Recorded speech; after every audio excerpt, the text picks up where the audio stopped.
ఓం నమో గణపతయే. కోడిగుడ్డు శాకాహారమా మాంసాహారమా అనే అంశం మీద మనం ఇప్పుడు మాట్లాడుకోబోతూ ఉన్నాం. చాలామంది కోడిగుడ్డు శాకాహారమే, అందరూ తినవచ్చు అని ప్రచారం చేస్తూ ఉంటారు. అయితే ఇప్పుడు నేను చెప్పబోతూ ఉన్నటువంటి విషయం ఎవరైతే మాంసాహారం తినకూడని వర్గంలో ఉన్నారో వాళ్ళని ఉద్దేశించి మాత్రమే అని దృష్టిలో పెట్టుకోవాలి. ముఖ్యంగా బ్రాహ్మణులు మాంసాహారం తీసుకోకూడదు కాబట్టి ఈ వీడియో బ్రాహ్మణులకు వర్తిస్తుంది అనే విషయాన్ని దృష్టిలో పెట్టుకోండి. ఇతరులందరూ కూడా మాంసాహారం తీసుకోవడానికి అనుమతించబడి ఉన్నారు కాబట్టి వారి విషయం కాదు. ఇక కోడిగుడ్డు శాకాహారమా మాంసాహారమా అని మనం చెప్పే ముందు అసలు శాకాహారం అంటే ఏమిటి అనే విషయాన్ని మనం అర్థం చేసుకునే ప్రయత్నం చేద్దాం. శాకాహారము, శాకము అంటే కూర, శాకాహారము అంటే కూరలకు సంబంధించినటువంటిది, అంటే చెట్లకు సంబంధించినటువంటిది శాకాహారము అని మనం చెప్పవలసి వస్తుంది. కోడిగుడ్డు ఏ చెట్టు నుండి రాదు కాబట్టి ఇది శాకాహారం కాదు. ఈ యొక్క ప్రశ్నకు మనకు సమాధానం వచ్చేసింది.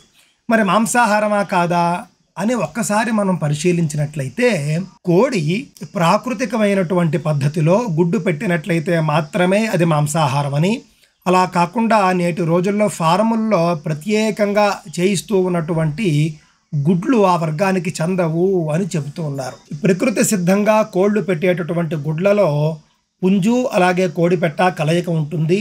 ఆ తర్వాత సాధారణ జీవజాతుల్లో లాగానే గర్భం ధరించడం, ఆ తర్వాత కొంతకాలానికి గుడ్డు పెట్టడము, దాన్ని కోడి పెట్ట దాన్ని పొదగడము జరుగుతుంది. కోళ్ల ఫారంలలో తయారు చేసేటటువంటి కోడిగుడ్డు ఆ విధంగా రాదు కాబట్టి ఇది శాకాహారము అని చెప్తూ ఉన్నారు. ఇది తప్పు. ఎందుకు తప్పు? ప్రకృతి సిద్ధంగా రెండు కోళ్ల కలయిక వల్ల గర్భం ధరించి ఆ తరువాత గుడ్డుగా ప్రసవించబడినటువంటి గుడ్డు కోడి పొదుగుతుంది. ఆ కోడి పొదగడం ద్వారా కొంతకాలానికి గుడ్డు నుండి ఒక పిల్ల బయటకు వస్తుంది. అది మళ్ళీ కూడా ఎదిగి ఒక కోడిగా తయారవుతుంది. అలా కాకుండా కోళ్ల ఫారంలలో తయారు చేస్తూ ఉన్నటువంటి కోడిగుడ్లు ఫలదీకరణ చెందవు కాబట్టి, వాటి నుండి బిడ్డ బయటకు రాదు కాబట్టి అవి మాంసాహారం కిందకు రావు అని చెబుతూ ఉన్నారు. ఇది ఎంతవరకు సత్యం అని మనం చూసినట్లయితే ప్రాకృతికంగా ప్రకృతి సిద్ధంగా వచ్చే కోడిగుడ్లు ఎలాగో మాంసాహారమే. ఈ విషయంలో ఎవరికీ కూడా ఏ విధమైనటువంటి సందేహము లేదు. కోళ్ల ఫారంలలో తయారు చేసే గుడ్లు మాత్రం మాంసాహారం కాదు అని చెప్తూ ఉన్నారు. మొట్టమొదటగా కోళ్ల ఫారంలలో గుడ్లు ఎలా తయారవుతాయి మనం ఒకసారి చూద్దాం. కోళ్ల ఫారంలలో కోళ్లు పెట్టే గుడ్లలో జీవం ఉండదు. అయితే ఫారం కోడి పిల్లల్ని ప్రత్యేక పద్ధతిలో మొదటి తరం గుడ్ల నుండి సాధిస్తారు. అలా వచ్చిన తెల్లని కోడి పిల్లల్ని ఫారం హౌస్లలో తిండి పెట్టి బాగా పోషిస్తారు. వీటిని మాంసం కోసం, గుడ్ల కోసం వాడతారు. కోడిపుంజు ప్రమేయం లేకుండా సాంకేతికంగా ఉత్పత్తి చేసే ఈ గుడ్లలో ఫలదీకరణం జరగదు. పైగా ఆ గుడ్ల జన్యు నిర్మాణాన్ని మార్చి సంతానాన్ని ఇవ్వని విధంగా నిర్దేశిస్తారు. కనుక వాటిని నాటుకోడు పొదిగినా ఇంక్యుబేటర్లో పొదిగినా పిల్లలు రావు. అందుకనే ఫారం కోడిగుడ్లు శాకాహారంతో సమానము అని చెబుతూ ఉంటారట. నాటుకోడి ప్రకృతి సహజంగా పరిణామ క్రమంలో ఆవిర్భవించిన ఒక జీవి. ఇది ఒక పక్షి వర్గపు జంతువు. ప్రకృతి సిద్ధంగా ప్రతి జీవి తన సంతానాన్ని, తన జాతిని తరాల తరబడి ఉంచుకోవడానికి ప్రయత్నిస్తుంది. అందుకే జీవుల్లో ప్రత్యుత్పత్తి వ్యవస్థ ఉన్నది. మామూలు నాటుకోడి ప్రకృతి సిద్ధమైనదే కానీ ఫారం కోడి అలాంటిది కాదు. జన్యు సాంకేతిక ప్రక్రియను ప్రకృతి సిద్ధమైన పద్ధతులకు అనుసంధానించగా ఏర్పడినది. అవి గర్భం నుండే పుడతాయి కానీ వాటి గుడ్లను పొదిగితే పిల్లలు రావు. కారణం వీటి గుడ్లలో ఫలదీకరణం చెందిన అండం ఉండదు. ఆడామగా కోళ్లు జతగూడడం వల్ల కాకుండా ప్రత్యేక పద్ధతిలో సేకరించిన శుక్రద్రవాన్ని ఫారం కోడి పెట్టలకు ఇంజెక్ట్ చేస్తారు. అందువల్లనే వీటిలో జీవం ఉండదు. ఫారం కోడిగుడ్లు శాకాహారము అని చెప్పడానికి వీళ్ళందరూ కూడా వాడుతూ ఉన్నటువంటి తర్కం ఇది మాత్రమే. కలయిక ఉండదు అనేది మొదటి కారణం అయితే, రెండవది ఆ గుడ్డు నుంచి జీవం రాదు కాబట్టి అది శాకాహారం కిందకే వస్తుంది, మాంసాహారం కిందకి రాదు. ఒక జీవిని చంపిన పాపం ఉండదు అనే భావన. ఇది సహజంగా మనలో మనం మానసిక సంతృప్తి చెందడానికి పనికొస్తుంది తప్పితే ఇది సత్యం కాదు. ఎందుకు సత్యం కాదు? కోడి పుంజు కావచ్చు, కోడి పెట్ట కావచ్చు, ఈ రెండు జీవుల్లోనూ కూడా ఉన్నటువంటి ప్రత్యుత్పత్తి వ్యవస్థను ఉపయోగించుకొని మాత్రమే కృత్రిమంగా ఈ కోడిగుడ్లను తయారు చేస్తూ ఉన్నారు. ప్రకృతికి విరుద్ధంగా, భగవంతుడి సృష్టికి విరుద్ధంగా కూడా ఆయా జన్యువుల్లో కొన్ని మార్పులు చేసి అవి ఫలదీకరణ చెందకుండా చేస్తారు. నిజంగా మనం మాట్లాడుకోవాలి అని అంటే కనుక మాంసాహారం అనుమతి ఉన్న వాళ్లకు కూడా ఈ ఫారం కోడిగుడ్ల వల్ల దోషమే ఉంటుందని దృష్టిలో పెట్టుకోండి. మాంసాహారం అనుమతి ఉన్నవాళ్ళు ప్రకృతి సిద్ధంగా కోళ్ల కలయిక వల్ల వచ్చే కోడిగుడ్డు తినడం వల్ల కలిగేటటువంటి ఫలితం కంటే కూడా ఈ కోళ్ల ఫారంలలో ఏర్పడే గుడ్ల వల్ల కలిగేటటువంటి దుష్ఫలితమే ఎక్కువ ఉంటుంది. పైగా శాస్త్రీయంగా చెప్పాలి అని అంటే కనుక ఫారంలలో తయారు చేసే గుడ్డు సహజంగా తయారయ్యే గుడ్డు కంటే కూడా శాస్త్రీయంగా విరోధించదగినది అని మనం భావించాల్సి ఉంటుంది.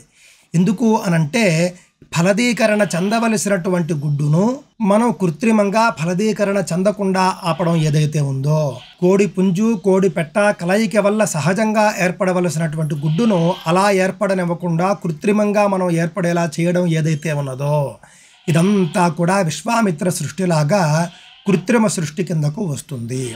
కృత్రిమంగా తయారు చేసేటటువంటి ఆహార పదార్థాలు అస్సలు తీసుకోకూడదు అనే విషయాన్ని కూడా మనం దృష్టిలో పెట్టుకోవాల్సి ఉంటుంది.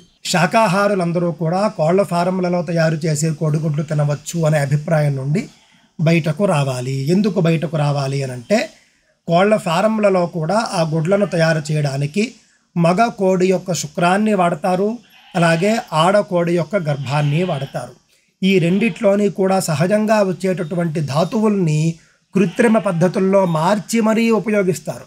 ఇది విశ్వామిత్ర సృష్టి వలె సాధారణమైనటువంటి కోడిగుడ్ల కంటే కూడా మరింత దోషభూయిష్టం అని చెప్పవలసి ఉంటుంది ఆధ్యాత్మిక మార్గంలో చెప్పాలంటే కనుక.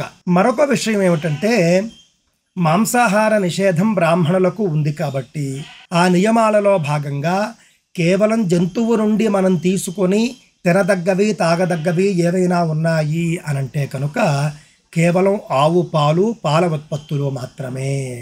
మిగిలిన ఏ జంతువు నుండి కూడా ఏ వస్తువును కూడా మాంసం కాకపోయినప్పటికీ కూడా తీసుకుని తినకూడదు, తాగకూడదు అని ఉన్నది.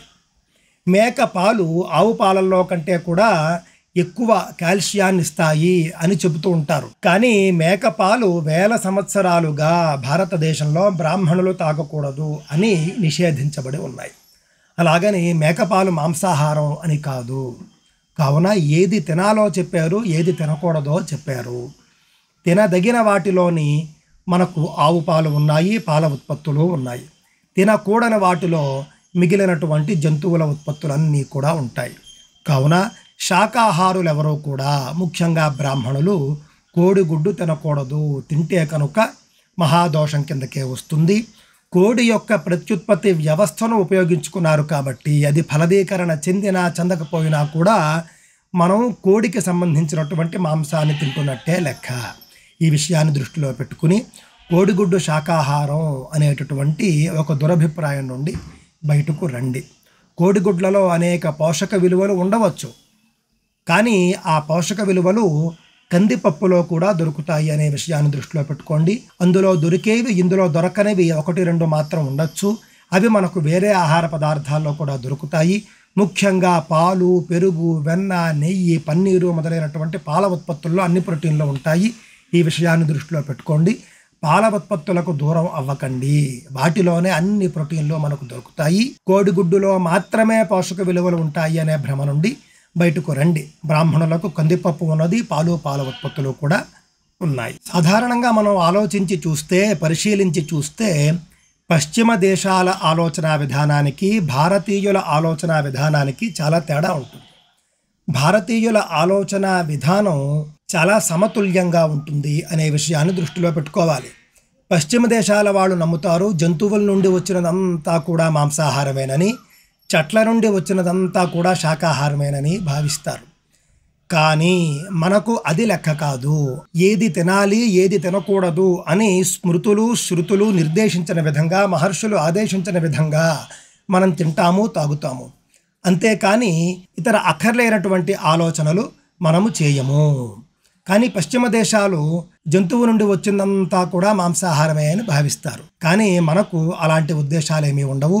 జంతువు నుండి వచ్చినప్పటికీ కూడా పాలు ఆ విధంగా ఉండదు. పాలు మనం ఎల్లప్పుడూ తాగొచ్చు. పాలు అన్ని ఆహారాల కంటే కూడా పాలను సర్వశ్రేష్టంగా చెప్పారు. యజ్ఞ యాగాదుల్లో కూడా, దీక్షాదులలో ఉన్నప్పుడు కూడా ఆవు పాలు తాగొచ్చు. పాల సంబంధమైనటువంటి పదార్థాలు తీసుకోవచ్చు, దోషం ఉండదు. కానీ కొన్ని సందర్భాల్లోని కూరలు అలాగే అన్నము మొదలైనటువంటివి మనం తినడానికి అవకాశం ఉండదు. కావున ఆవు పాలు శ్రేష్టమైనది అనే విషయాన్ని దృష్టిలో పెట్టుకోవాలి. ఆవు పాలు కూడా ప్రత్యుత్పత్తి వ్యవస్థను ఉపయోగించుకునే వస్తాయి కదా అనే ఆలోచన కూడా మనకు రావచ్చు. ఎందుకు అనంటే కనుక గోవు ప్రసవించిన తరువాత కొంతకాలం వరకు ఆవు పాలిస్తుంది కాబట్టి. కానీ అది కాదు, ఋషులు మనకు చెప్పినది మాత్రమే మనకు ఆచరణీయము అనే విషయాన్ని దృష్టిలో పెట్టుకోవాలి. ఋషులు ఏది తీసుకోవచ్చని చెప్పారో, ఏది తీసుకోకూడదని చెప్పారో అది మనం పాటిస్తే సరిపోతుంది. స్వస్తి.